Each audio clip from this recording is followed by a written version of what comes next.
Note কখনো এইভাবে গুনবেন না।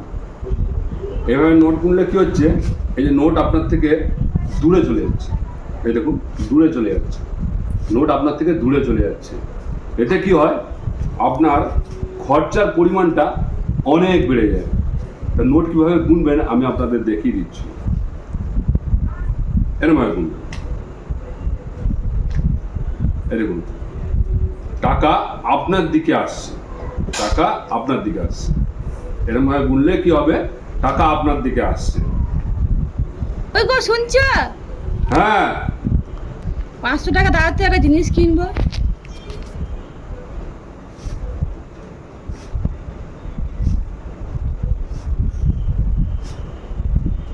হ্যাঁ না,